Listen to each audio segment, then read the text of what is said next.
All right. Well, we want to welcome everyone to Lessons in Leadership. This is, we think, our last of the series of lessons in We'll leadership see. about your personal brand. And do you know your leadership brand? And it has been, I've enjoyed going through this and thinking about each one of these sections. H has been leading us through some content that he created, and Mike and I've been adding to that. So, again, my name is Dana Williams, and I help leaders transform their life from the inside out using their strengths every day. And I'm excited to continue this conversation with H and Micah. I'm going to hand it over to Micah and let him introduce himself, and then we'll go to H. Hi, everybody. My name is Micah Lawrence. I'm an ICF certified coach, a Gallup certified strengths coach, and a trained facilitator. And I do leadership coaching with startup founders and small business owners and team development workshops for their teams. So I just love helping leaders reach their potential and teams become high performing teams. Go ahead, H. You have gotten your pitch down so well. Just Thank like you. boom, boom, boom, boom, boom. I've been practicing it every time we do this. See? It's true. It's because true. of what we've talked about. As we've It's talked right. about You've been teams. practicing what you've been preaching. That's right. Nice. Hey, I'm H. Muir. My business is called Lift Shop. Give your brand, your team, or your organization a lift. And I work with leaders and teams through facilitation and training, depending on what they need. Yeah. Everything. That's- Yeah. You paused. Like I helped them with whatever. because I was thinking, well, facilitation training. If you asked me to coach, I might bit coach of everything. Yeah. a little bit. Yes. That's great. That's true. So we're going to, we hope, finish off leadership brand today. We're on our last P, which is, we'll talk about that in a second. Can you all see my screen? Not yet. Oh, I have to go to present now. Yes. There it is. So we've talked about the 4 Ps of building your leadership brand. We've covered power, which is your assets. What are your strengths, your personality, and your values. Talk about your purpose. It's really why you lead. And then H, I'm going to interrupt you real quick because I'm seeing your red intro slide, not the actual Ps. Oh, it's doing it again. You're on 48. You're on slide 48. And Dana, you're on mute, by the way. Thank you. There you go, 49. Okay, so I have to show it when I go on there we go. Do you see 49 now? Yes. Okay. Sorry, Dana. Yeah. I just want to remind the audience to write in your comments and questions, and we will respond to you as we see those come up. In LinkedIn Live, we have no way of talking to you live, but we can do that through your comments. So please add your comments as we go through this today. So thank you. Great. All right. So today we're on the last P. It's your platform, right? So at this point, you understand what your assets are. You understand why you lead. You've articulated your pitch and your point of view. And now it's like, how do you build your community? How do you connect with your audience or your target? And so we'll talk about, who you're trying to engage. How will you reach them? What are all the touch points that you can engage them, and who supports you on your journey? That's another P. Who's your posse? I'm excited to talk about this. Yeah. Mm-hmm. So when you talk about, you're promoting yourself, as part of your platform, really being clear about who your target audience is. And one of the things I do is, when I talk about your pitch and your point of view, I think it's helpful to pick out one person, right, that you're going to write it to, so that your messaging becomes really tight. When we talk about your audience, this is more about who are the people that in my community that I need to engage. It could be the people you lead. It could be a team you lead, a project you lead. It could be, I'm working with an HR project, and it's a change project, and we have 40 change ambassadors, and that's really my target audience, right? That they're 10% of the overall HR. So, we're keying in on that 10%, and that they'll have an impact on the whole of HR. So it's really about understanding that target and what matters to them, right? Because you always want to talk about, when I do work with brands, and you do brand positioning, which is a strategy for your communication, you always start with who's your target, what do they want or need, right? So that I always anchor my content and my promotion, how I'm going to engage them I was anchored in that. And then the brand benefit is, how is my point of view and my pitch going to connect with them? And it's essentially, what do I provide that meets their needs? It sounds So like this would be something too that is evolving, in that some of your audience might be static and some of your audience might be dynamic. And what I mean by that is you'll always have some of the same audience, like the people that report to you or certain stakeholders in your organization, your own boss leading up. Things like that would stay pretty consistent over time. But then, like you're describing project by project, maybe you have 40 change managers that you're working with, or different stakeholders that are only for this initiative that you're involved in. And knowing that audience and promoting to that platform is I don't know, it's a different perspective that I hadn't thought of, that there's kind of two different types of audiences that might be coming up over time. Yeah, I think it depends. It's a great point, Mike. I think it depends on your situation, right? If you're an independent coach, your audience may change depending on the engagement or the project that you have. Whereas if you work for a company in a particular job, your audience is going to be pretty consistent over time. Yeah. Yeah. And I think it's ever changing. So just like I had a call with a client this morning, what is keeping you up at night right now? That, as I'm thinking about this audience. So it's to your point, H, it's knowing where you are in that process and what their needs are, and being able to communicate with them clearly about what their needs are, because it changes. Well, and what I think would definitely change that you'd have to be aware of is H's second question here: what matters to them? You may have a consistent audience over time in some ways, but what matters to them will also change too. So everything would be evolving so much that you can't just assume once and lean on that always. You have to be re-engaging over and over again to understand who they are and what's important to them. Yeah, I was on a call this morning with a client and HR client, and they were talking about just the end of the year and how they're just up to their eyeballs figuring out next year, but then also, it's performance management time, and that's just takes up a lot of their time doing that. So yeah, I think we talked about this time of year is stressful. It's you're trying to cram everything in before you got usually probably about 5 weeks left right about now between Christmas, holidays, and Thanksgiving. So understanding that about your customer too.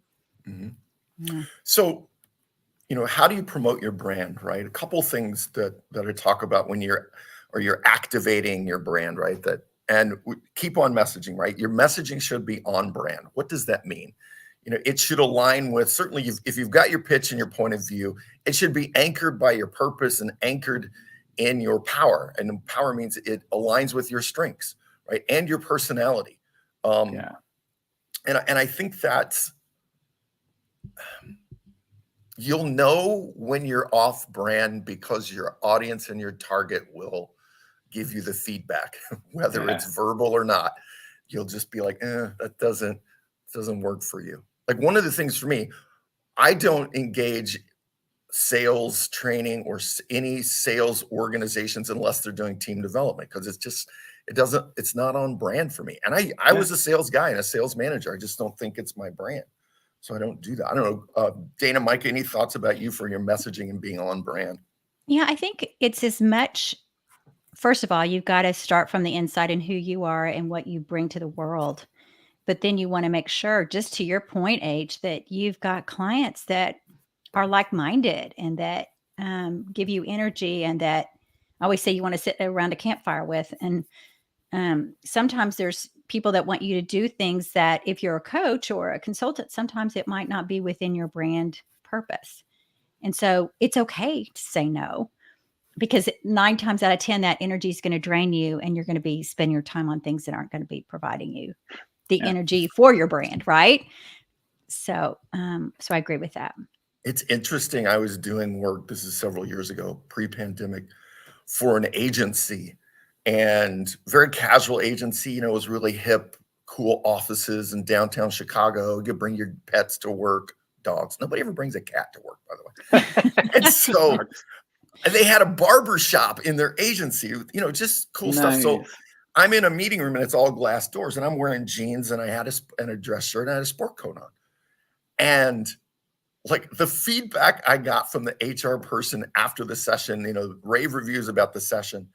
And she goes, well, our senior leaders don't like that you have a sport coat on because it doesn't fit. And I was like, sorry, that's my brand. That's me. Yeah. That's me. Yeah. And that was just one of those interesting things where I was like, I just thought, that's what you care about? You didn't ask about the content. Right. Senior leaders don't ask about the content or anything. They cared about what I looked like. Yeah. That's interesting. Well, that but I may think be, that, yeah, go ahead, Mike. oh, sorry. I was just going to give, so the two things that came to mind when you were going over the slide, one relates to what you just said, and it's that I feel like I've known two kinds of leaders that didn't figure this out, but were trying. One of them was trying to be something they're not, trying to be cool, trying to be likable, trying to be the kind of leader that they envision people want, but you knew that that wasn't really them. And so it didn't feel authentic. It didn't feel like it was really aligned to their strengths and who they are. And it was a reminder to me that you can't just skip to platform on promoting your brand and think about, what's on brand to you. You have to go through those other P's to understand, like, who am I and how does that translate into my brand and what is on brand for who I actually am? Because if you're not authentic and genuine with people and it's not true, then people sense that. I'm thinking of a particular leader. It's like, you're very likable, you're very charismatic, but it's false. And we can all tell. And it's just not as effective if what's on brand is not genuine. The other thought that I had, it was that some people's on brand is still poor leadership. And that's another problem, is when they haven't really figured out what it means to be a leader. And I think about some leaders that lead through intimidation, or try to force people into being productive or being accountable. And even though they can be trusted to remain on brand in the way that they speak to employees or the way that they treat employees, those aren't good things. It's not a good on brand. And so I just thought of the fact that you can do this wrong. Your platform and what is on brand. I can think of a couple of leaders who didn't really figure this out, even though it seemed like maybe they were trying. Yeah. Well, one of the things, whether it's leadership or a brand, when I'm working with brands, trust is about consistency over time. And so whether you're a brand building relationship with consumers or a leader building relationships with your target or your people, it's that your messaging and how you act consistently over time is your brand. That's right. Yeah. And good or bad. And sometimes it's a bad brand. Yeah. I digress for 2 seconds. Okay. Probably we'll one of the let greatest. Go for it. We'll let you. Yeah, thank you. We got time. So when I was in my 20s, I was in management. I managed Teamsters. So I worked 7 12-hour days, off 7 days in a trucking company. And there would be as many as 75 Teamsters loading trucks on a given day. And that was, what I learned very quickly was about trust. Trust is, and this, Micah, this goes to your point. Trust isn't positive, it's neutral. And I would go in and I'd go, I knew I could trust, let's say 20% of these workers to do the right thing and do their best all the time. I knew there was 20% I could trust that we're never going to do the right thing. And so I spent my time in the middle, that 60%, trying to keep them from sliding back. But I was very direct with the bottom 20%. I just say, here's what you're going to do. And then, if they didn't do it, then because I trusted that they weren't going to do it. That's right. I would minimize my effort there. Well, what's really funny about this is that whole idea of trust is consistency over time. I learned from a really wise coworker probably 5 or 6 years ago, and it's stuck with me ever since he brought this up. He's like, "Oh, I can trust you in positive ways, but I can also trust you to be a jerk if you're consistently a jerk over time." And there's not a positive connotation. It's neutral, like you just described. And what's ironic to me, or interesting to me, coincidental maybe, is that the person who taught me that went by the letter Q. His name was Q. Everybody. It wasn't like H. Yeah, it wasn't H. So every once in a while, when H says something like that, I'm like monitoring what I say so I don't accidentally call him Q, because it's like you guys have some of that same wisdom, and you both go by one letter. Well, it's funny. Okay, so when I was when I took the job in the trucking company, I was an intern for like 6 months. And there was a guy on there, Larry Allen, who taught me a lot. God rest his soul. He was just a grunt. We called him Grumpy. That was his nickname. Do you know what his nickname was for me? No, Not tell Homer. him. Q. Q? No Oh, way. It was cute. Because he knew it was H, but he didn't. He just He wanted was to messing be. with you. He was messing with me. He I was love that. grumpy. That's hilarious. Ah, it all comes full that's circle. great. Okay, Oh. we All right. digress. So one Yes. last thing, and this is, I talk about this with brands, and I think it's true as the leader too. I think too often we try to make ourselves the hero. Like it used to be Mhm. brands, right? You know, be like Mike and Gatorade. And it was like, ooh, you know, worship the brand, worship the star. And that's not in the marketplace anymore. It's no, the community is the hero and the brand is there at the service of the community. And I think the same is true for leader. You know, Mhm. as a leader, the hero is your audience, the hero is your community. How do you guide them along the way? And I think this that's is yeah. so powerful. We've talked about this a little bit, but I am such a big believer in this. No matter if you're writing something, you're coming in the room, you're speaking, it should all focus on who your hero of the customer, not the brand, but the customer. And I think it's a big switcheroo from years of branding and people talking about how good they were to, oh, I can't talk about me. I needed to really focus on my hero, which is the customer, the client. The client could be your internal customer, which is your people that report to you, your coworkers, or if you're a coach, it's your clients. Well, and isn't that a core tenet of story brand, Dana? Isn't Yes. that part of your training Yes. too? Yeah. Yes. And I love that. if you go back to Aristotle, it all goes back to Aristotle. And I mean, that's Nice. yep. And Yeah. why story works. We remember story, right? We Yeah. don't remember. And there's always a hero, there's always a villain, and there's There's always always a guide. and there's always the guide. And that's who we are as Yeah. coaches, as leaders. And it's thinking through the end result, which you want to get them to success as their guide. You don't want to have them have failure. I love it. And so Love that concept. it's having your classic people left feel brain, that. right brain too. Left brain Yeah. is all about here's the analytics and the plan, right? But the right brain, the story, and is what makes it sticky. And I think that's knowing your story as a leader is powerful. But telling stories about that make your people, your audience at the center of that is really powerful. Yeah. So I want to go on because we're going to get through this. Yes, we I are. want to talk about touch points because we could talk a lot about this, right? So if you know who your audience is, then you should also know where can I engage them? In what situations is it? Do I need to help them feel heroic, right? And that's your most powerful touch points. And those are the opportunities to really share your message, promote your brand.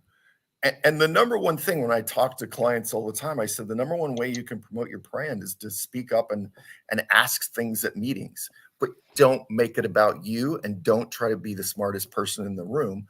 Have a genuine sense of curiosity and care about the impact on the team or the impact on your people, and share that point of view. And there's some other ways you can do it there as well. But I just curious, Dana, Micah, other ways that you've seen like are powerful touch points for it's what I would call occasions or situations where you can promote your brand. Yeah, I thought I had a mentor who was head of a media agency that we worked with when he mentored me for over 15 years. And I watched him a lot. He reminded me of what Nelson Mandela said about his father, that he was always the last to speak. In a meeting, he listened quite a bit. And so I think when you think about touch points and you think about entering your personal brand into the room, when to speak up, when to ask questions, and how to speak up, I think is and then how can you be that mentor? And people really looked up to him because he constantly was just listening. And he would not say anything until he was the last person in the room to talk. But that was his personal brand. He intentionally did that. And it was very powerful, very powerful. So I don't know. That's what made me think of that when I see that. Yeah. This concept is more abstract for me. It's hard to think of concrete ways that you use touch points as a way to build your brand or share your message. But at the same time, I know that it's they're all over the place. It's every interaction that you have with people, whether it's formal in a meeting, in a mentoring situation, or a casual interaction. And I'm thinking about a leadership retreat that I presented at 3 weeks ago. And they did it at Zion's National Park in southern Utah, and it was out. Just we stayed in little yurts, like that's where it was basically a retreat out in nature. It was so cool. And every night after the formalities ended, they just had a fire, and people would just sit around the fire. And I remember this founder that I sat next to and introduced myself. And she just started talking about the business that she had built that ended up getting taken over by the co-founder against her will. And she's like, I want it back. I want my brand back, or I want my company back. And we just got into this like hour-long conversation where it just slipped into a coaching conversation. And she'd never had a coach before. So she didn't know what was happening. It was just, I was curious. I was genuinely interested in her business, and I wanted it. Getting into coach mode, I wanted what she wanted. And it was like, I was asking her questions and probing. It's like, well, why not? What are you waiting for? Things that drew out this discussion about what would be next steps for her business. And at the end, I felt like I had to tell her, I was like, just so you know, we just had a coaching conversation. Like that's what coaching is. I think a lot of people think that coaching is like, oh, I'm going to meet with this person who knows more than me and they're going to tell me what to do. No way. Coaching is about leading with curiosity and letting you identify your own path forward. And that's exactly what happened with this female founder. And I just told her that. I was like, just so you know, when you're ready for coaching, that's what it is. It's two people that are brainstorming in a creative way together and trying to understand how to make sense of something. And thinking about touch points, it's like, I did not go into this conversation thinking, I'm going to coach this person. I'm going to help them feel, I'm going to get a client today, because she didn't become a client. But it was on brand for me to be interested in someone's business and to be curious like a coach, and to want for them what they want for themselves. And it felt so natural when it happened that is my brand. It felt like this is part of who I am now. I want for people what they want for themselves, and I lead with curiosity. So we'll add that to the list, Micah. Fireside chats. Fireside chats. It's come up twice today. I would love more of those. I would love to. I love Zion National Park. That's beautiful. That would be cool. It was cool. Yeah. Well, I think that's a good point too, right? Sometimes the touch point shows up unexpectedly, and you've got to be ready for it, which is why it's so important to do the other 3 Ps before that. So now we've got a little over 5 minutes left. I want to make sure we touch on the last part of platform and building your community, right? So the first part was really this notion of how do you promote yourself, and that was pretty simple. But I want to talk about part of building your community is who's going to support you on your journey in living your leadership brand. And I had to come up with a P. It took me a while to get to posse, but there's a few things. I know. Did it, though. Yeah. I did it. It took me a while. Couple things. One is your board of directors, right? This isn't a new concept. It's been around a while. I think it's really important to have people that you can go to that just, give you honest feedback. They know you, and they know you more than just your job. They know who you are in totality, and they help you with key decisions in your life. And I've been fortunate to have some really good people as my board of directors. And I've leveraged those. I don't know what Micah and Dana, you leveraged, or do you have a board of directors? This is, by the way, it's informal. It's not like my company has a board of directors. And I think the key is these are people you trust, and that some of them have been my mentors. Some of them have expertise in areas, whether it be financial or digital, or I have a CEO from an ad agency that's been a good friend of mine for a long time, and she just lays it out there. The cool thing is I reached out to 2 of these this week before I was doing a survey for female leaders, and both of them are very busy, and they reached out both very quickly. And I thought, they're the busiest people I know, but yet they took time to reach out very quickly and to answer my questions. And what I loved about it is that they were very honest and said, there's no playbook anymore. We are in this pivotal time of history as a leader. And I love that because I thought so vulnerable and real. And that's what you want. I heard Oprah called her board of directors the other day. She calls it her kitchen cabinet, kind of like a cabinet. And I thought, oh, that's a cool name. Oh, So I get it. I don't know about you, Micah, Nice. but that is, I couldn't have started my business without my advisors around me that would just freely give their time and space to me to help me succeed. This one's interesting. Oh yeah, go ahead, H. I'll just to build on it for a second. Because I think the other thing I would add to here, when I was starting my business, it was my board of directors were the people who gave me the greatest boost of confidence to go do it. Yeah. And I needed that. Exactly. Cool. They believe in you, right? You need that group that believes in you. Oh, they believe in me, but they're also going to tell me when I'm absolutely. Yeah. That's a dumbass. Don't do that. Well, I think that's what, to Dana's point, she used the word vulnerable. I think that is absolutely a critical part of having a good board of directors, is that you can be vulnerable with them and not feel like that is a disadvantage to you. And I feel like I did this. I had a handful of mentors when I was in the corporate world that I feel like were that for me. But out of a lot of them, I didn't get to the vulnerable place. And honestly, I think I still don't really have a board of directors. You two are probably the closest I have to members of my board of directors who I'm completely honest and vulnerable with. But I think my self-assurance, the self-assurance strength, I am fiercely independent. And I don't get genuinely vulnerable with many people. And but to say when I'm struggling or when I'm having a hard time making a decision, I don't have that right now. I don't really have a board of directors for my business. And it part of me feels like I don't need it because that's the self-assurance, like I'll figure it out and however long it takes me. And part of me really wants that, but I also want it to happen organically and naturally. And so that's why I say, just because we've spent more time together and you two know where I'm coming from and you know what this is like, you're on a very short list of people that I could be really vulnerable with and consider some sort of board of directors. And you probably have had one. You just didn't, like when you were closing on your house, or when you were people you'd reached out to kind of get advice from. You've had those people. I've heard you speak of them. My dad. Yeah, my dad. So it could be your dad. Sure. It could be a financial, and I do see your brand is vulnerable because I see you get on LinkedIn and talk about your family. You talk about what's going on, and that's good. I like that. Yeah, so I see it.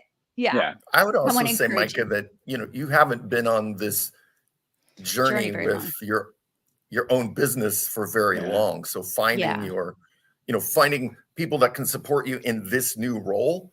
I think it will take some time and it should be organic. That makes me feel better because I did do it in my corporate job. Yeah. I feel like I'm still learning my network and the people that would understand where I'm coming from in this space. So I like that, H. I think it's just a matter of time. It hasn't happened yet. And I want it to be natural and organic. And so I'm being patient, maybe.